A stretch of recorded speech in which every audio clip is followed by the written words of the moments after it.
ஆனால் என்ன தான் சொல்லு, தோசை திங்கிற டேஸ்ட்டே தனி டேஸ்ட் தான். தோசையோட டேஸ்ட்டு எத்தனை கொடுத்தாலும் சாப்பிட்டுக்கிட்டே இருக்கலாம் போல.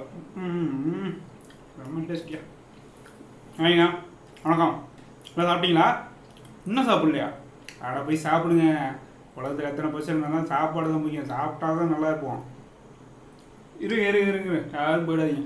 ஒரு விஷயம் மட்டும் சொல்லிட்டு அதுக்கப்புறம் போய் சாப்பிடுங்கலாம். இப்போ தோசைக்கு ஏன் தோசைன்னு பேருன்னு தெரியுமா? அதுதான் சொல்ல போகிறேன் இன்றைக்கி. தோசை பார்த்தீங்கன்னா ஃபஸ்ட்டு கண்டுபிடிச்சது வந்து கர்நாடகாவில் உடுப்பியில் தான் கண்டுபிடிச்சிருக்காங்க. அதை யார் கண்டுபிடிச்சிருக்காங்க அப்படின்னா ஒரு பிராமணர் தான் கண்டுபிடிச்சிருக்காரு.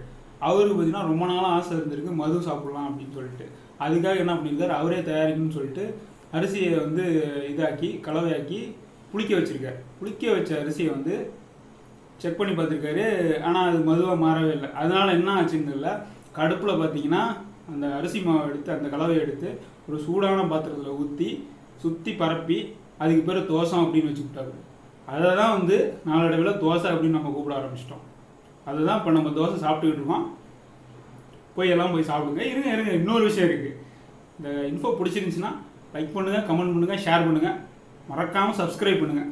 போங்க சீக்கிரம் போங்க. தோசை தீவிர போகுது, சீக்கிரம் போய் சாப்பிடுங்க. போங்க.